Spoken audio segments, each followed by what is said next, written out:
mampu menggetarkan arsy Allah Subhanahu wa Ta'ala. Pada bulan Sya'ban di tahun 9 Hijriah, ketika itu musim paceklik sedang melanda kota Madinah dan sekitarnya. Angin di musim itu juga membawa hawa panas. Debu-debu berterbangan mengotori atap-atap dan halaman rumah penduduk kota Madinah. Di musim panas seperti itu, biasanya penduduk kota Madinah lebih suka menetap di rumah atau tinggal di kebun-kebun mereka sambil memetik kurma yang segar. Karena pohon kurma berbuahnya justru pada musim panas. Akan tetapi kondisi politik Islam pada saat itu keadaannya sangat luar biasa, yang diakibatkan dari dampak kemenangan demi kemenangan yang diraih oleh pasukan Islam, terutama setelah Fathul Makkah dan Perang Hunain. Di samping itu juga, setelah Rasulullah SAW mengirimkan surat kepada seluruh raja di dunia ini, yakni mengajak mereka untuk masuk Islam atau harus membayar jizyah. Hal ini semakin menambah panas keadaan, karena pada saat itu tersebar berita bahwa bangsa Romawi yang merupakan bangsa dan kerajaan terkuat dan terbesar pada masa itu sedang melakukan persiapan besar-besaran akibat ketidakpuasan mereka akan hasil perang Mu'tah, yang mana pasukan Islam yang jumlahnya hanya 3.000 pasukan berhasil mengalahkan 200.000 pasukan gabungan Romawi dan beberapa kabilah yang musyrik. Kasak kusuk pun menerbak di kalangan kaum muslimin akan adanya pembalasan dari pasukan Romawi yang akan menyerang daerah yang telah dikuasai kaum muslimin dan bahkan menuju kota Madinah. Disinilah letak kisah seorang sahabat Ulbah bin Zaid.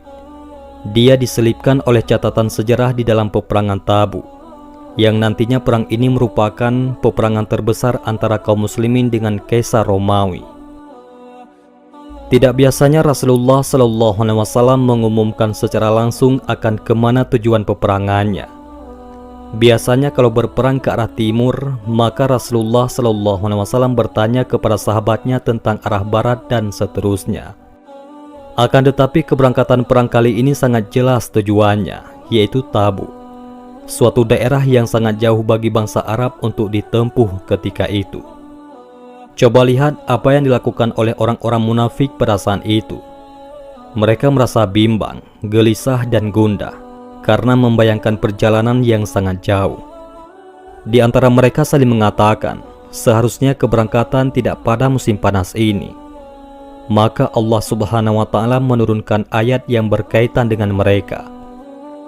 Dan berkatalah orang-orang munafik, janganlah pergi berperang di musim panas ini. Katakanlah ya Muhammad, api neraka jahanam lebih panas, jika saja mereka mau mengerti. Quran Surat At-Taubah ayat 81. Suatu kali Rasulullah SAW ingin menguji salah seorang dari mereka, yaitu Ja'an bin Qais. Beliau bersabda, "Wahai Ja'an, bagaimana menurutmu jika kita pergi berperang melawan Bani Asfar, yakni orang Romawi?"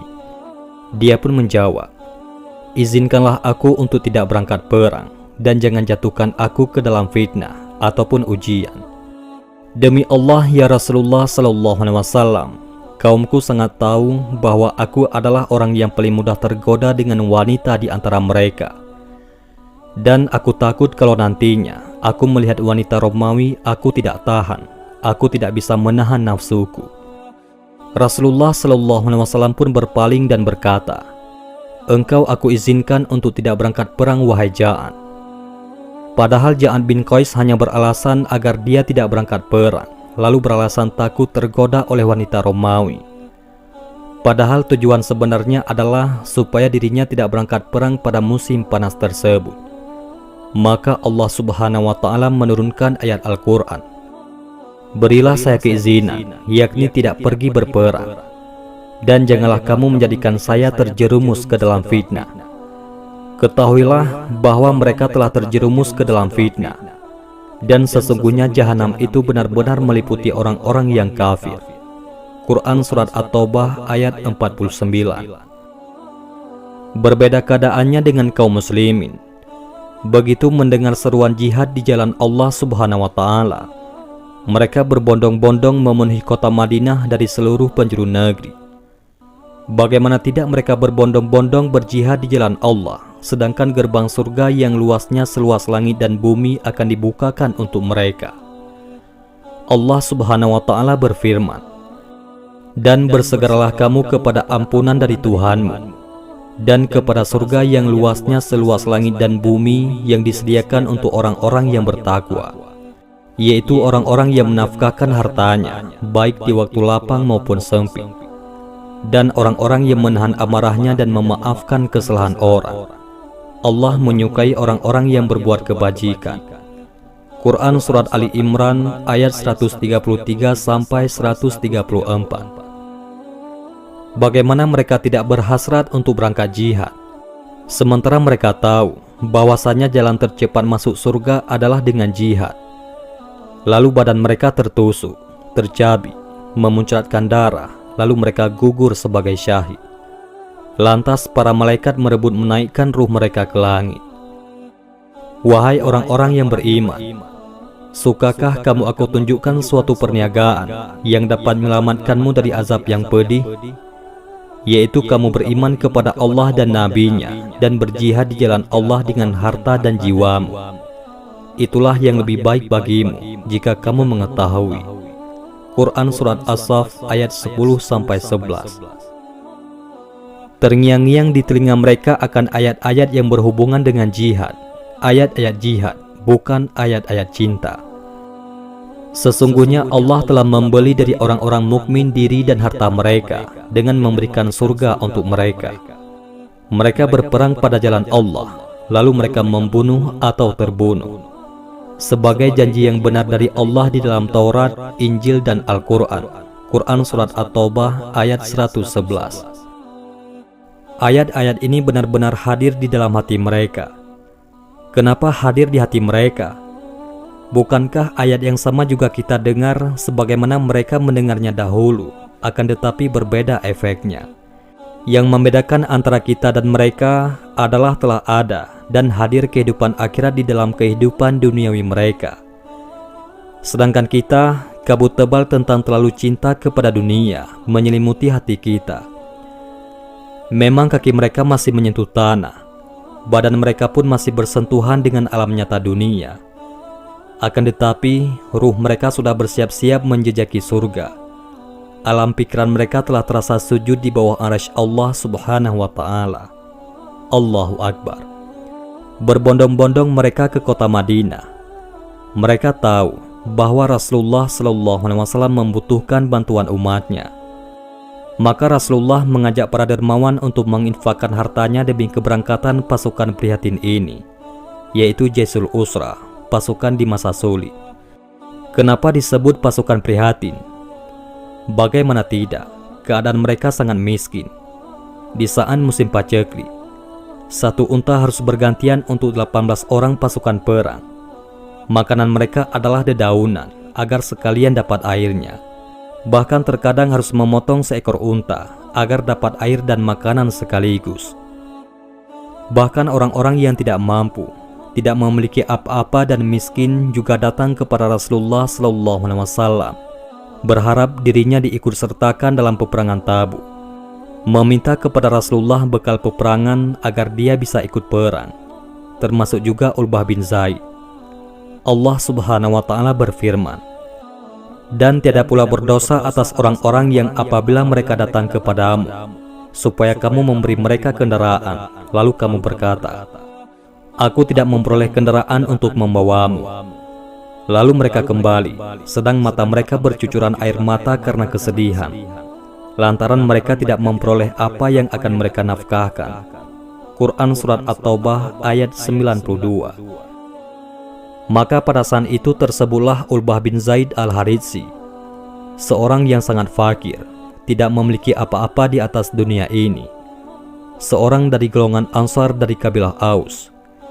Tatkala dia menyaksikan kesibukan kaum muslimin dalam persiapan jihad ke Tabuk, melihat seluruh kaum muslimin dari berbagai pelosok negeri tinggal dan menetap di tanah kelahirannya, yaitu Madinah, datang berbondong-bondong kemudian memacang kemah, sambil membawa apa yang mereka miliki dari senjata dan kendaraan.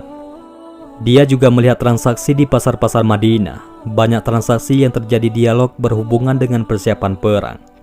dari mulai kuda, unta, panah, pedang, tameng besi, dan lain sebagainya. Dia menyaksikan itu semua dengan kesedihan yang sangat mendalam. Semua orang telah membeli perlengkapan perangnya, sedangkan dirinya, apa yang dia mau persiapkan? Kalau hendak membeli, mau beli pakai apa? Uang 1 dirham pun ia tidak punya. Apalagi pagi itu dia mendengar Rasulullah SAW bersabda, "Man jahaza jaisul usra, gufira Allahu lahu falahul jannah." Barang siapa yang membantu perbekalan pasukan kesulitan, Allah mengampuninya dan baginya surga. Maka semakin terbenamlah serasa dirinya ke dalam bumi, hancur luluh serasa hatinya. Semua orang mendapatkan surga kecuali dirinya. Semakin panas dingin badannya mendengar sabda Rasulullah SAW demi melihat kefakiran dirinya. Ditambah lagi Rasulullah SAW mensyaratkan, siapa yang mau ikut berperang harus membawa alat dan kendaraan perang sendiri. Dilihat juga oleh Ulbah bin Zaid ketika dia duduk di Masjid Nabawi. Dia melihat Rasulullah SAW dikelilingi oleh para sahabat. Tiba-tiba datang Abu Bakar sambil membawa semua harta yang beliau punya, sejumlah 4.000 dirham.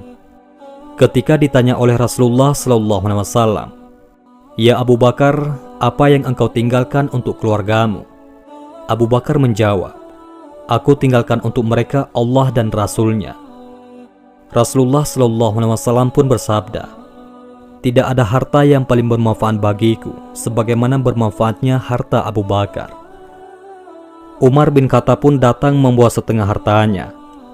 Utsman bin Affan membawa 1.000 dinar dalam pakaiannya. Bahkan kafilah dagangnya yang hendak berangkat ke Syam sejumlah 200 ekor unta, lengkap dengan barang-barangnya dia keluarkan sedekahnya. Ditambah lagi dengan 100 ekor unta, lalu ditambahnya lagi 1.000 dinar uang kontan. Maka Rasulullah SAW pun bersabda, "Ya Allah, aku mohon padamu ridhoilah Utsman. Sesungguhnya aku telah ridho kepadanya." Tak lama setelah itu, sampailah perniagaannya yang baru datang dari Syam sejumlah 1.000 ekor unta beserta isinya. Tiba-tiba datanglah tengkulak-tengkulak, yakni orang yang memberi pinjaman hendak membeli perniagaan tersebut. Salah seorang dari mereka berkata, "Ya Utsman, kami beli 2 kali lipat." "Tidak, karena ada yang berani membeli lebih tinggi dari penawaran kalian," jawab Utsman bin Affan. "Kami beli 3 kali lipat dari harga yang kamu dapatkan," kata si tengkulak. "Tidak, belum cukup kalau cuma 3 kali lipat," jawab Utsman. Akhirnya terjadilah tawar-menawar. "Kami beli 10 kali lipat ya Utsman." Utsman pun berkata, "Tuan-tuan sekalian, ada di antara tuan-tuan yang hendak membelinya 700 kali lipat." Apa kata mereka? "Gila engkau Utsman, siapa pula yang sampai menawar hingga 700 kali lipat?" Utsman pun menjawab, "Akan tetapi Allah telah menawarnya lebih dari 700 kali lipat." Utsman pun membacakan ayat, "Perumpamaan nafkah yang dikeluarkan oleh orang-orang yang menafkahkan hartanya di jalan Allah adalah serupa dengan sebutir benih yang menumbuhkan 7 bulir, pada tiap-tiap bulir 100 biji." Quran Surat Al-Baqarah ayat 261. Saksikanlah wahai para tengkulak, semua barang perniagaan yang ada ini seluruhnya aku infakkan di jalan Allah Ta'ala, seru Utsman bin Affan. Subhanallah, Allahu Akbar. Dari generasi mana mereka ini muncul? Dari makhluk mana mereka ini saudaraku? Dari planet mana mereka datang? Apakah mereka diciptakan dari daging yang penuh dengan nafsu dunia dan ketamakan, yang penuh dengan kebakilan dan ketakutan akan miskin karena berinfak dan bersedekah? Bukan saudaraku, tapi mereka adalah para sahabat Rasulullah SAW. Tidak lama kemudian datang pula Abdurrahman bin Auf sang dermawan, membawa 200 uqiyah perak. Datang pula Abbas bin Abdul Muthalib, yakni paman Rasulullah SAW, Talhah bin Ubaidillah, Sa'an bin Ubadah, Muhammad bin Maslamah, yang mereka semua berinfak di depan mata Ulbah bin Zaid. Dia juga melihat kedatangan orang-orang yang kurang berada membawa infak semampunya. Dimulai oleh Hashim bin Adi membawa 70 wasak kurma, ada yang membawa 2 mud bahkan 1 mud kurma. Tidak satupun kaum muslimin yang tidak memberi kecuali kaum munafikin. Allah pun menurunkan ayat. Orang-orang munafik itu, yaitu orang-orang yang mencela orang-orang mukmin yang memberi sedekah dengan sukarela, dan mencela orang-orang yang tidak memperoleh untuk disedekahkan selain sekedar kesanggupannya. Maka orang-orang munafik itu menghina mereka. Allah akan membalas penghinaan mereka itu, dan untuk mereka azab yang pedih. Quran Surat At-Taubah ayat 79. Apa yang dirasakan oleh Ulbah selain kesedihan yang sangat? Apa yang bisa diperbuat sementara ia tidak punya apa-apa, sementara orang berbondong berinfak? Melihat hal itu, pulanglah Ulbah membawa semua kesedihannya. Di zaman sekarang ribuan jutaan orang membawa kesedihan dunia. Ulbah pulang membawa kesedihan karena teringat akhirat. Adakah di zaman sekarang ini sosok seperti Ulbah memikirkan kemana nanti hendak dia ditempatkan di akhirat, apakah di surga ataukah neraka? Kalau ternyata di surga, di tempat yang mana, tingkatan keberapa dan bersama-sama siapa?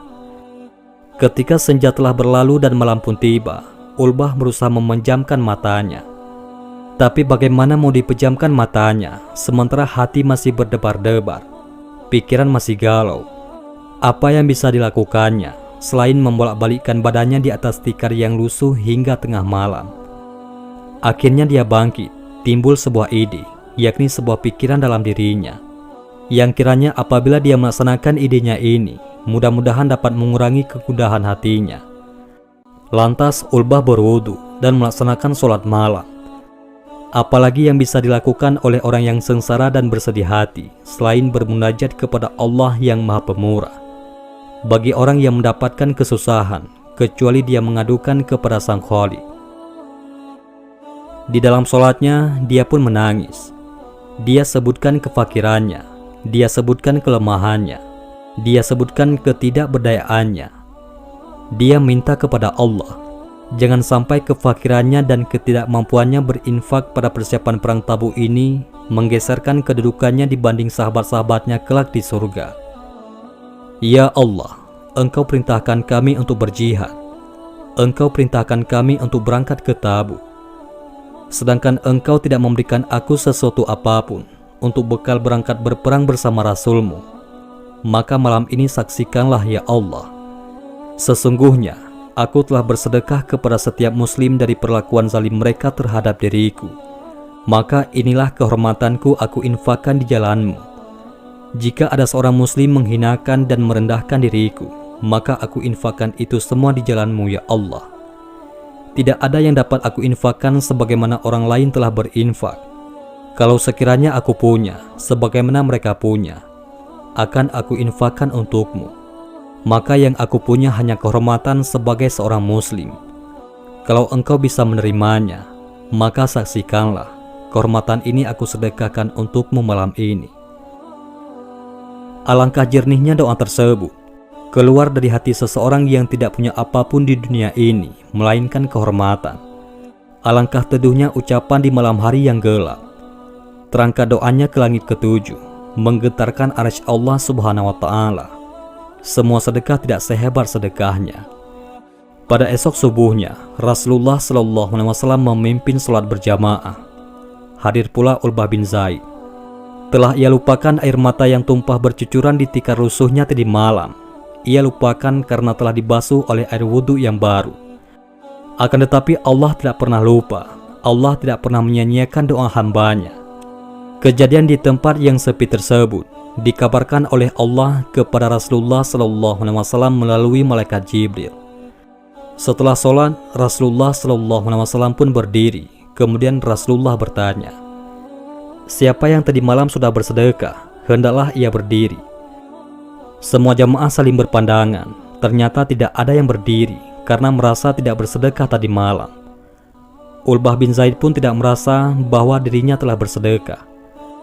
Akan tetapi Rasulullah SAW mendekati Ulbah dan berkata, sungguh ya Ulbah, sedekahmu tadi malam telah diterima oleh Allah Subhanahu wa Ta'ala sebagai sedekah yang makbul. Laksana halilintar dahsyat menghantam dirinya, karena dia sama sekali tidak mengira cahaya kebahagiaan langsung memancar dari dirinya. "Benarkah ya Rasulullah?